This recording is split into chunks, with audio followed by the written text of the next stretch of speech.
Yeah, I wanted to ask you about these or so-called free trade agreements, and of course the TPP in particular. Now that it's been released, November the 5th, several thousand, over 5,000 pages of, well, quite frankly, legal jargon. So there are also the TTIP, which is the Transatlantic Trade and Investment Partnership, which is still being secretly negotiated, and we have the TISA, the Trade in Services Agreement, which is coming down the road as well. So I really wanted to ask you about the TPP, of course, because that's the one that we have access to now. Now, you wrote a piece at your blog about 10 days ago called The Reinsurfment of Western Peoples, and you linked to a powerful piece by Chris Hedges called The Most Brazen Corporate Power Grab in American History. Does a really good job, I think, of pointing out just how devastating this TPP looks like it's going to be if it does in fact get accepted by the US Congress, which it looks like it's going to under this fast-track legislation. Now, we did have an interview here on TMR about this last year with a UK film director, David Malone, went into quite a lot of detail about this. So I'm going to say to people, please go back and listen to that initial interview there. But, you said this was something that you've been meaning to write about at length. So I'm going to invite you, please, would you share your thoughts about this TPP with us now on this program? Yes, it has nothing whatsoever to do with trade. They use trade because they can associate that with free trade, which they have everybody brainwashed to think is good and everybody benefits. But it has nothing whatsoever to do with trade. What these partnerships do, both the Atlantic and the Pacific, what they do is they make the global corporations immune to the laws of the country in which they do business, because any law that interferes with the corporation can be said to be a restraint on trade, particularly if it adversely affects the profits of the corporation. So what these partnerships are and are intended to be is to make corporations immune to the law of sovereign countries. Indeed, further, it puts the sovereign countries under the control of corporate tribunals who can rule, for example, that the French laws against GMOs are restraints of trade, and these corporate tribunals are higher law than the French government and can fine the French government for these laws, can sue the French government for these laws.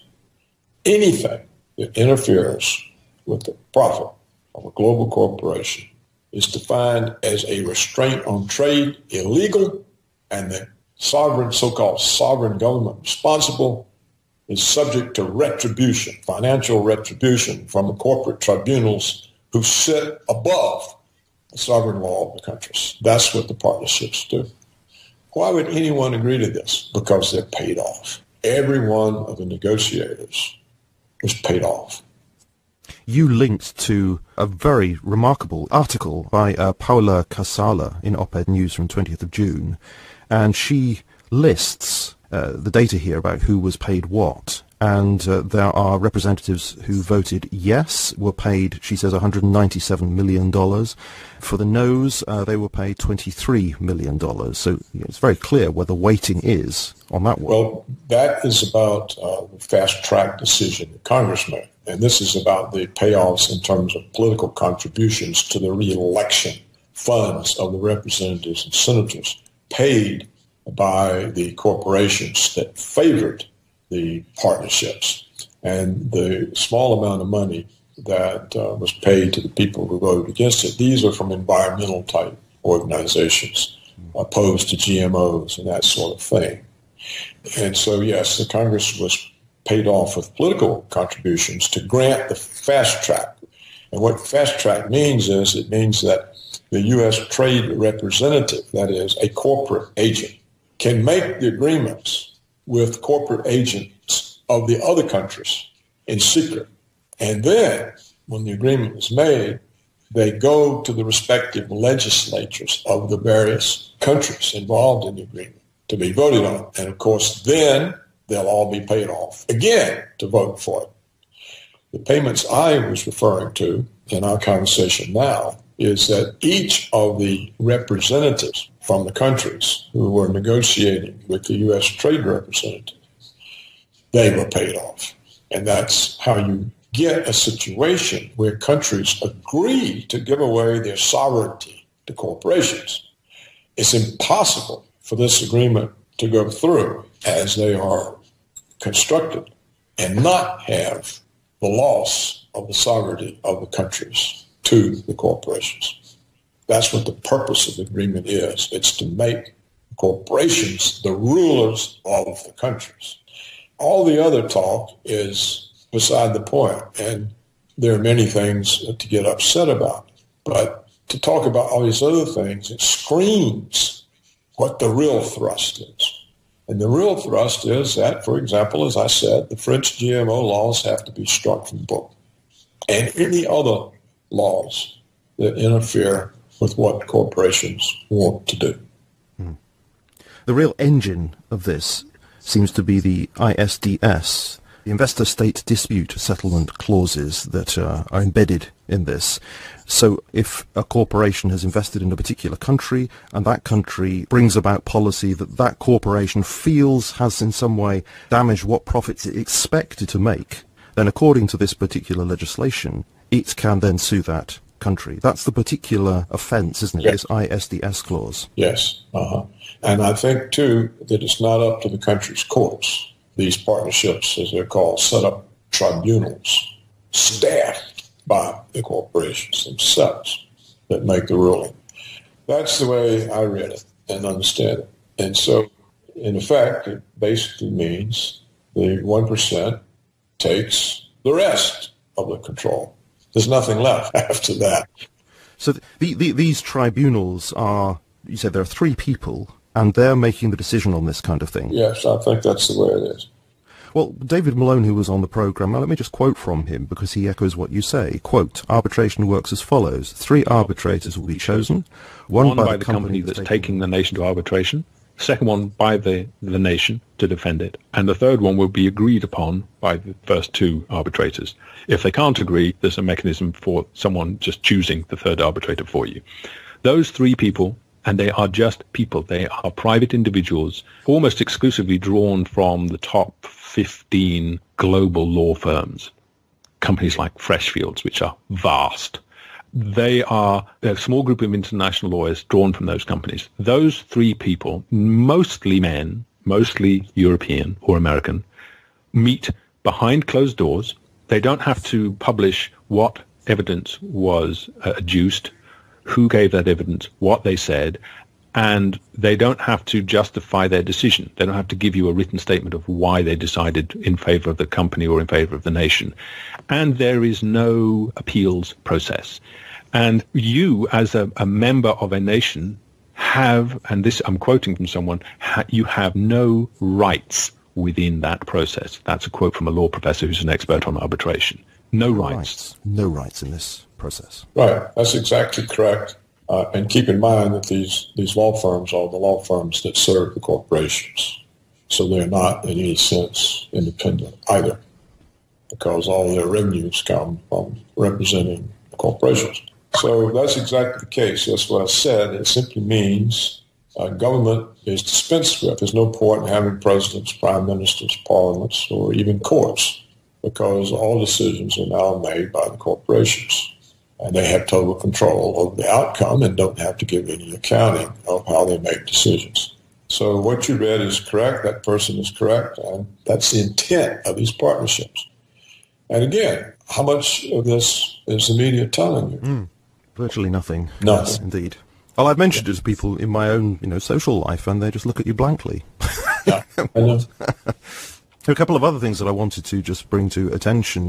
James Corbett's written a piece about this with International Forecaster. 3 particular ways in which the TPP, he says, even worse than we imagined, and just picks out 3 things here, interpreting the legal jargon. A couple of things here I noted. One was copyright and IP. And he says that under this agreement, then the TPP privileges the complainer so that ISPs will be obliged to take down material that's complained against for copyright reasons just by default. So even if it's fair use copyrighted material, it can be just taken down if somebody complains about it. And then, of course, the person who's had the material taken down will need to go through lengthy processes, to reinstate that. So, that obviously means that corporations, governments can just hide whatever information they don't like, even if it's used under fair use. Right. Exactly. Another one which he pointed to is food safety, which you've also mentioned, but he notes that imports will be, you'll have to object to an import based on objective science, which is very vague, and I can't help thinking that means establishment science. So, entities like the FDA will need to define what is objective, Right. So, just having grounds for concern won't matter. You actually can have to prove on the basis of what these establishment bodies would say is proof that a product is unsafe. So the onus is on you to prove that things are unsafe to consume, which is, to my mind, is completely the opposite of what it should be. So this all sounds extremely bad. Yes, it is, and it'll go through because the corporations will pay off with crooked politicians, and they'll take the money and let it go through. That's exactly what will happen. You have to understand what this basically means is that we've moved to a higher form of tyranny. This is tyranny beyond anything that George Orwell could imagine, or fascism or anything of the sort. This is rule by money. The top, the 1%, or actually the 1/10 of 1%. This is ruled by them on the basis of money and money alone. And it's devoid of any concept of justice or mercy or fairness or, concern for others. It's driven by maximizing the bottom line. And what this shows is that in the end, capitalism becomes the most tyrannical of all systems. It becomes a political system in itself, and tyrannical, and more so even than kings once were, or Roman emperors, because there's no check on the power of the corporations. All restraints on the power of corporations are removed and gone. No restraint of law, no restraint of democracy, no restraint of morality. It's total freedom of corporations to loot, extract whatever they want. What do you make of the, I think, rather lame claim that this is going to be good for people's wages and for employment? It's a lie, like everything else. It's just another lie. It does seem to me to be implausible. I would have thought that it would lead to more and more offshoring, more unemployment, and, downward pressure on wages because of international competition. Well, the corporations can rule that minimum wage laws adversely affect their products and have to be repealed. So there can't be any labor laws under partnerships. Labor laws are passé, they're overturned, just like laws against GMOs are overturned. There can't be any law the corporation has to supply any kind of benefits, medical coverage or pensions or accept unions. The corporations can say, all right, we'll pay 10 cents an hour. That's it. Anything else adversely affects our profits. They can do whatever they want. It's a dictatorship of 1/10 of the 1%. And now the question is, since Russia and China are not part of this, what are the consequences? The BRICS aren't in it. South America's not. What do we have? We have a situation where in the so-called democratic world, that is, Washington's European and Asian puppets, like Japan, Korea, and of course the Europeans, they live in total tyranny. But what happens with Russia and China and the BRICS? They're not brought into this system. So you have two different worlds, and they don't interact. So we're getting a kind of Eurasia and Oceania situation. Exactly. That's exactly what you're getting. And of course, you can't talk about this or get any discussion because the corporations don't want the media to talk about it. If they do, they pull their advertising, the media dies. So the corporations have the same control over the media that governments do. You see, in the United States, 90% of the media belongs to 6 mega companies.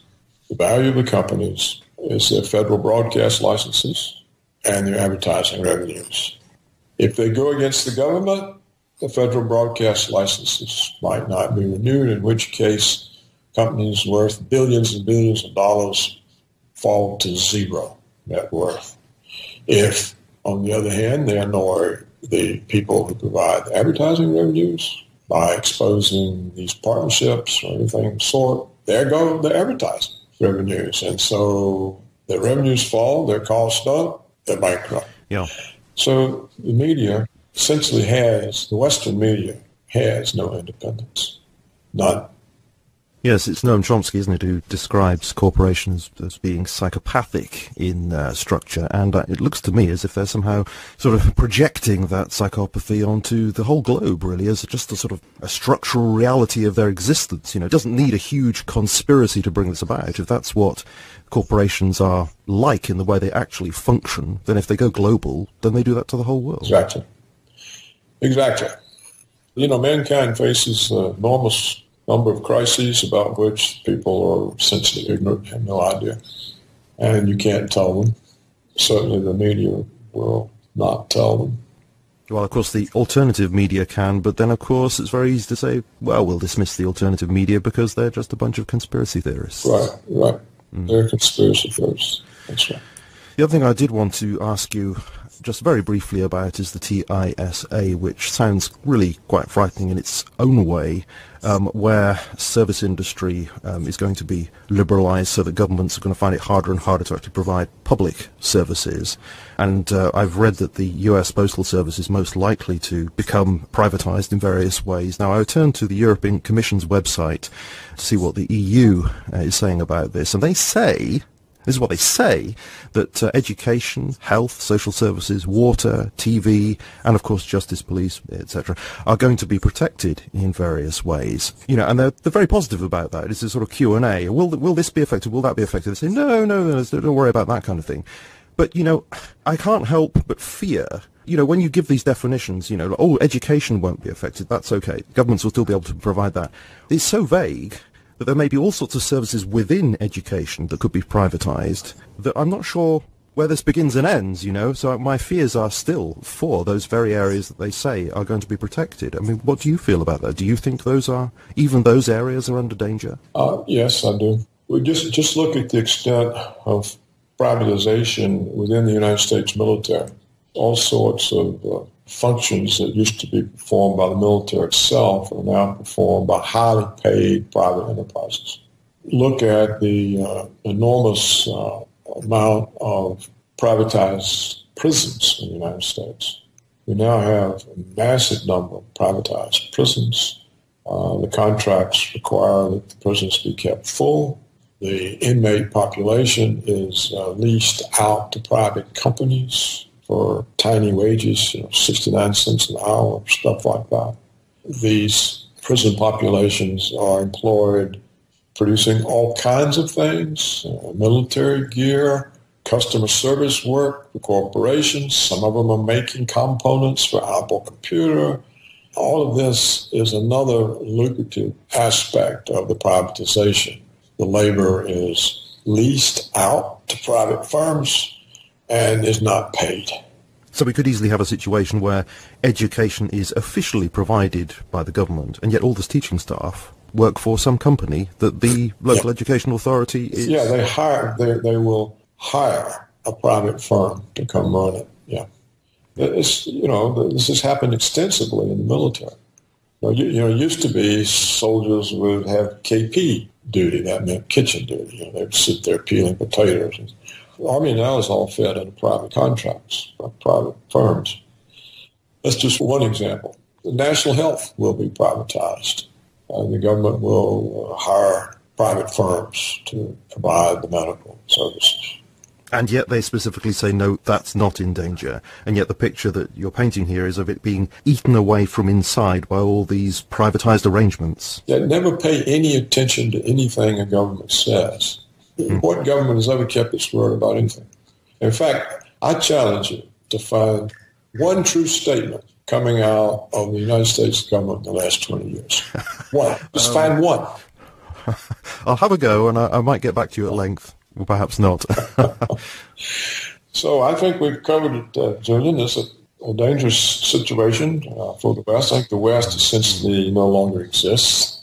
There's a caricature of it, but it's not there.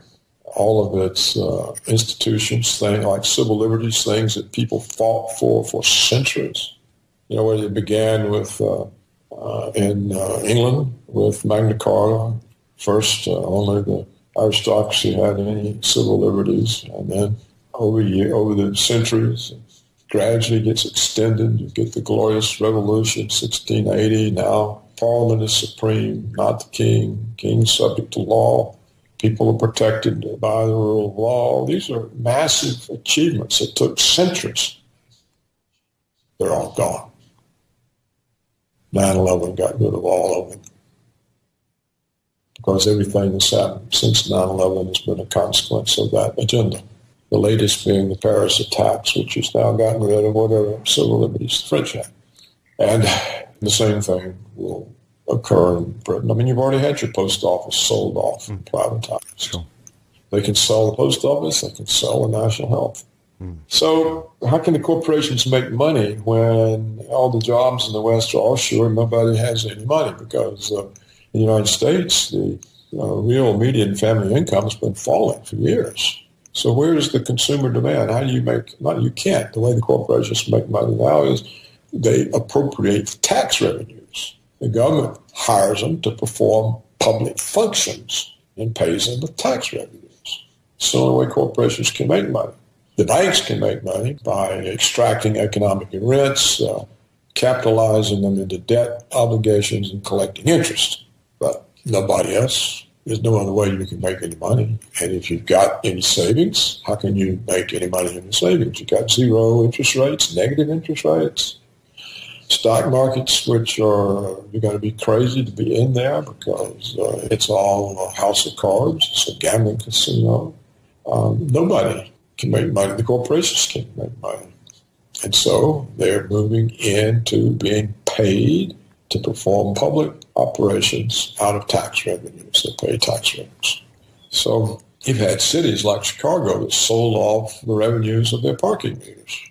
And so now some group wants to have a parade in Chicago. They can't get a permit because Chicago can't close the street because if it closes the streets, the private firms that own the parking meters can sue them for loss of revenues.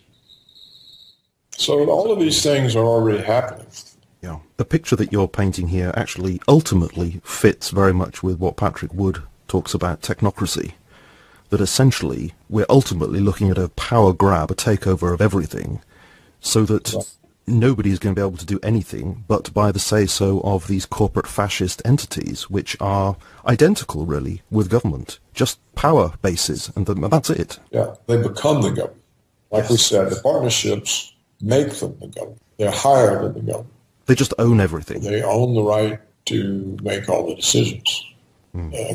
Courts disappear, parliaments disappear. Who needs a president or prime minister? You have a technocrat instead. Corporations ruling from the standpoint of their bottom line.